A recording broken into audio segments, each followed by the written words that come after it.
Har du noen gang spurt deg selv hva som skjer når noen gir slipp på tryggheten i en stabil kjærlighet i bytte mot den ukontrollerbare flammen av lidenskap? Før jeg dykker inn i min historie, vil jeg be deg om noe. Hvis du tror at virkelige historier, fulle av dilemmaer, smertefulle valg og rå følelser, kan lære dype leksjoner om livet, så abonner på kanalen nå, slå på varselklokken og gi din like. For min bekjennelse handler ikke bare om meg, den er et speil som kan reflektere dine egne valg. Jeg valgte lidenskap fremfor trygghet, nå lever jeg med skyld. Mitt navn er Oda, jeg er 32 år, og i nesten et tiår levde jeg et liv som hvem som helst ville kalt perfekt. Jeg var gift med Jonas, en mann med rolig hjerte, hengiven og pålitelig.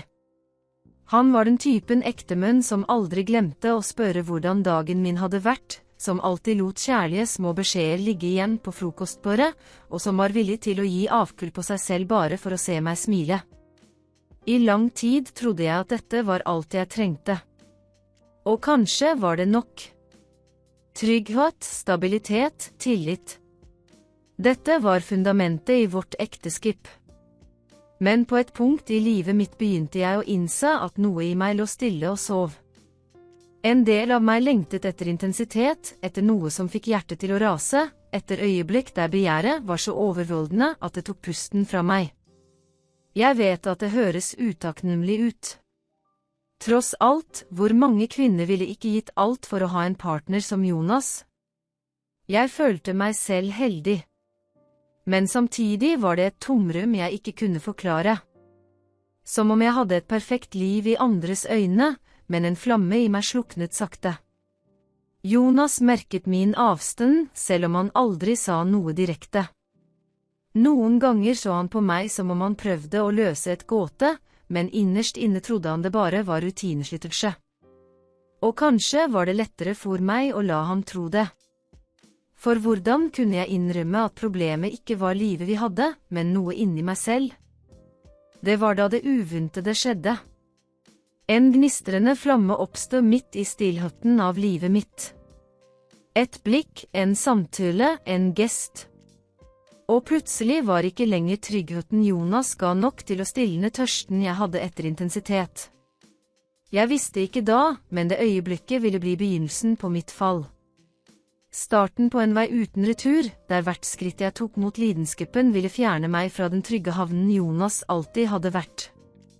Og det er her historien virkelig begynner, punktet der livet mitt, som så perfekt ut, begynte å smuldre. Jeg hadde alltid trodd at utroskap var noe som skjedde andre, i historier jeg hadde lest eller hørt om. Aldri trodde jeg at jeg selv ville være den som ble fanget mellom to verdener. Men livet har en grusom måte å bevise at vi tar feil på. Det hele begynte på et jobbarrangement. Jeg jobbet i et design- og markedsføringsselskap, og den dagen var det en konferanse i Oslo med kreative profesjonelle fra flere felt. Rommet var fylt av energi, ideer, smil og glass med hvitvin. Blant alle var det en mann som virket annerledes. Han het Erik. Han hadde ikke den rolige og forutsigbare væremåten til Jonas. Tvert imot, blikket hans var intens, måten han snakket på utstrålte selvtillit, og hvert bevegelse han gjorde, virket å stråle en nesten magnetisk energi. Jeg husker vår første samtale.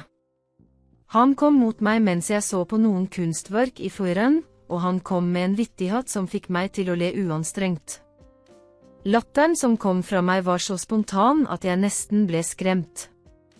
Når hadde jeg sist latt meg le så med Jonas? Jeg kunne ikke huske. Og denne sammenligningen var det første tegnet på at noe inni meg var i endring. Den kvelden gjorde Erik ingenting upassende. Han rørte ikke ved meg, han antydet ikke mer enn en engasjerende sympati. Men måten han så på meg, måten han lyttet til hvert ord jeg sa, fikk meg til å føle noe jeg ikke hadde følt på lang tid, å være ønsket. Jeg kom hjem og fant Jonas som lagde middag, med den vanlige hengivenheten sin. Han smilte da jeg kom inn, spurte hvordan dagen min hadde vært, og serverte en tallerken med omsorg. Men likevel var ikke tankene mine der. Jeg kunne bare tenke på blikket til Erik. Dagene som fulgte ble våre samtaler intense. Først på e-post, så på mobilmeldinger, og snart videokonferanser sendt om kvelden. Jeg sa til meg selv at det bare var vennskap, at det ikke var noe skadelig å snakke med noen som forstod meg på en annen måte. Men innerst inne visste jeg at jeg lurte meg selv. Hver meldingsutveksling var et skritt lenger borte fra Jonas og et skritt nærmere en grense jeg ikke burde krysse. Jonas, usikker på hva som skjedde, begynte å legge merke til endringer hos meg. Han sa at jeg virket mer livlig, smilte mer, og til og med at jeg endelig fant ny motivasjon på jobben. Jeg smilte tilbake, men inni meg følte jeg meg knust. Han hadde ingen anelse om at årsaken til smilet mitt ikke hadde noe med ham å gjøre. Den første gangen Erik spurte om vi kunne ta en kaffe sammen alene, banket hjertet mitt vilt. Jeg visste at jeg ikke burde gå, men jeg sa ja uten noe tvil. Da jeg så ham sitte på et lite kaffehus midt i Grünerløkka, med vinterkulden slående mot glassene og varmen fra blikket hans omsluttende meg, forsto jeg at det ikke var noe tilbake. Lidenskapen, som til da bare var en gnist, begynte å brenne som en flamme. Og jeg, Oda, var villig til å bli brent, selv om jeg visste at asken ville falle over Jonas. Ukene som fulgte var et virvelvind av følelser jeg knapt kunne kontrollere. Om dagen var jeg den hengjevne kona til Jonas, som lagde frokost, snakket om fremtiden og latter av små hverdagslige ting. Om kvelden var jeg den delte kvinnen, som sendte skjulte meldinger, smilte for meg selv når jeg tenkte på Erik, som følte elektrisitet bare ved å se navnet hans på skjermen. Skylden hadde allerede begynt å snekre seg inn i livet mitt, men den virket å bli kvalt av intensiteten som vokste med lidenskapen. Hver gang jeg så på Jonas, hvisket en stemmen inni meg, han fortjener ikke dette. Og det var sant. Jonas fortjente ikke dette. Han var god, lojal, tålmodig, alt en kvinne med sunn fornuft kunne drømme om. Men likevel banket hjertet mitt sterkere for en som jeg knapt kjente, og denne motsetningen tok alt fra meg. Jeg husker en spesiell søndag. Vi var hjemme, så på en gammel film Jonas elsket. Jeg så på ham, sittende ved min side, ler av de enkle vitsene i filmen, og følte en blanding av kjærlighet og sorg. Han var der fullstendig, med et åpent hjerte for meg. Men samtidig vibrerte telefonen min stille på sofabordet, og jeg visste at det var Erik. Fristelsen til å åpne meldingen var overveldende. Det var den dagen jeg innså at jeg levde to verdener. I den første hadde jeg sikkerheten, tryggheten som Jonas alltid hadde vært for meg. I den andre var intensiteten, flammen jeg søkte så hardt, selv om den kunne brenne meg opp fullstendig. Om kvelden, når Jonas sov, fanget jeg meg selv gråtende på badet. Jeg så på refleksjonen min i speilet og kjenner ikke igjen kvinnen der. Hvem hadde jeg blitt? En forræder? En feiging? Eller bare noen som endelig hørte på de ønskene jeg hadde undertrykt i årevis? Dilemmaet vokste som en skygge. På den ene siden det forutsigbare, stabilt og kjærlighetsfulle livet jeg hadde med Jonas. På den andre løftet om noe overveldende med Erik, selv om det var usikkert, selv om det kom med risiko for ødeleggelse. Jeg visste at jeg ikke kunne ha begge, men tanken på å gi opp en av dem føltes uutholdelig. Jonas begynte å legge merke til fraværet mitt. Han sa at jeg virket fjern, at blikket mitt ikke lå på ham som før. Jeg laget unnskyldninger, sa det var jobb, stress, bekymringer om fremtiden. Han trodde på meg fordi han ville tro. For å elske noen er også å velge å ha tillit, selv når tegnene viser at noe ikke er rett. Men inni meg var kampen allerede avgjort. Jeg ville bare ikke innrømme det. For hvert møte med Erik var som en adrenalinrush som fikk meg til å glemme all skyld. Et blikk, et smil, en lang samtale. Og jeg følte meg levende på en måte jeg ikke hadde følt på flere år. Likevel, hver gang jeg kom hjem og så Jonas vente på meg, med hjertet sitt åpent for meg, følte jeg den kalde bladet av forræderi skjære dypere. Jeg var på grensen til å måtte velge, og jeg visste at hvilken som helst beslutning ville endre livet mitt for alltid. Øyeblikket for valget kom raskere enn jeg hadde forestilt meg. Jonas, alltid observant, la merke til at noe var galt. Han skrek ikke, han kom ikke med anklager, han så bare meg i øynene en kveld og spurte. Oda, elsker du meg fremdeles? Det enkle spørsmålet var som et slag. Jeg kunne ha løpt fra sannheten, funnet på en unnskyldning for å vinne tid. Men i det øyeblikket forsto jeg at å skjule sannheten bare ville forlenge smerten hans og min egen. Jeg trakk pust dypt, hjertet banket vilt, og sa ordet jeg aldri hadde turt å si. Jeg har møtt en annen. Stillheten som følge var ødeleggende. Jonas sto stille, blikket hans falt på et punkt bak meg, som om han forsøkte å prosessere virkeligheten. Jeg så tilliten smuldre for øynene mine. Han trengte ikke å si noe, ansiktet hans sa alt. Jeg prøvde å forklare, stammet frem ufullstendige setninger om at jeg følte meg kvelt, om at jeg trengte intensitet, om at jeg ikke ville såre ham, men innerst inni var det for sent. Ingen ord kunne slette såret jeg selv hadde skapt. Jonas reiste seg, gikk mot vinduet og sto i stillhet. Pusten hans var tung, kroppen stram. Når han endelig snakket, kom ordene lavt, nesten som en hvisking. Så er det over. De 3 ordene var som en dom. Alt vi hadde bygget sammen, år med samhold, delte drømmer, løfter gitt på solfylte dager og vinterkvelder, forsvant på sekunder.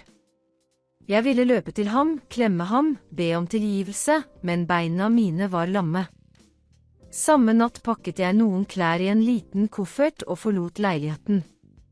Hvert steg jeg tok ned korridoren føltes som om jeg forlot en del av meg selv. Døren lukket seg bak meg med en lyd som ekkot som et punktum. Jeg møtte Erik. Han tok imot meg med en intens klem, som om han ville bekrefte at beslutningen min var endelig. I et kort øyeblikk følte jeg flammen jeg hadde søkt, varmen som fikk meg til å tro at jeg valgte livet jeg fortjente. Men snart begynte virkeligheten å tynge. Mens jeg var i armene hans, kunne jeg ikke få Jonas' ansikt ut av hodet mitt.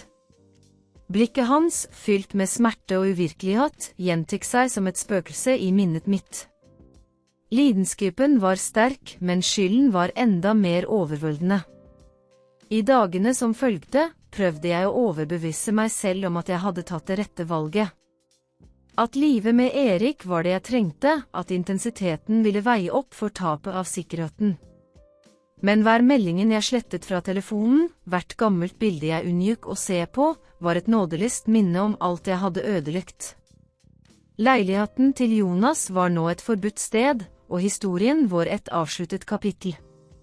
Men inni meg var såret åpent, pulserende, som minnet om at lidenskap har en høy pris, og at denne prisen ofte betales med tårer og anger. Jeg hadde valgt lidenskap framfor sikkerhet. Men i det øyeblikket begynte jeg å spørre meg selv, var intensiteten jeg søkte verdt smerte ved å ha mistet mannen som alltid hadde vært ved min side? I dag lever jeg med Erik, men skyggen av valget mitt følger meg hver dag. Lidenskapen som tidligere brant som ild, er nå bare en usikker glød, svingende mellom øyeblikk av ømhet og andre av tvil.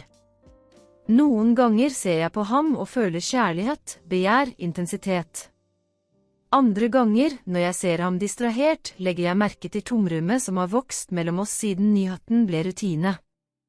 Sikkerheten jeg hadde med Jonas var solid, fast, nesten usynlig, fordi den alltid var der, som grunnen under føttene mine. Jeg trengte aldri å tvile. Nå, med Erik, er alt ustabilt. Jeg vet ikke om vi har en fremtid, jeg vet ikke om han vil være trofast mot meg som han var med de andre kvinnene han hadde i livet sitt. Lidenskapens flamme er vakker, men den er også grusom. Når den brenner for sterkt, konsumerer den alt. Og i stillheten om natten snakker skylden høyest. Jeg tenker på Jonas alene, kanskje prøver å bygge livet sitt på nytt, kanskje hater hver eneste minne om meg. Jeg tenker på hvordan jeg kastet bort tilliten til noen som elsket meg sann. Jeg tenker på hvordan jeg forvandlet historien vår til et sår som aldri vil leges. Noen ganger spør jeg meg selv, valgte jeg feil mann, eller valgte jeg bare av feil grunn? Forvekslet jeg intensitet med kjærlighet, begjær med skjebne? I dag er den ene sikkerheten jeg har at skylden er min. Uansett hva som skjer fremover, uansett om Erik blir ved min side eller ikke, vil jeg bære dette merket resten av livet mitt. Fordi til slutt valgte jeg ikke bare mellom to menn. Jeg valgte mellom hvem jeg var, og hvem jeg ble. Og nå må jeg leve med kvinnen jeg har blitt. Elektrisk lyspøre CTA, og deg der ute i mitt sted, ville du ha valgt lidenskap framfor sikkerhet?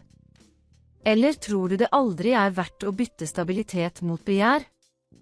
Legg igjen kommentaren din, jeg vil virkelig vite hva dere ville gjort i denne situasjonen.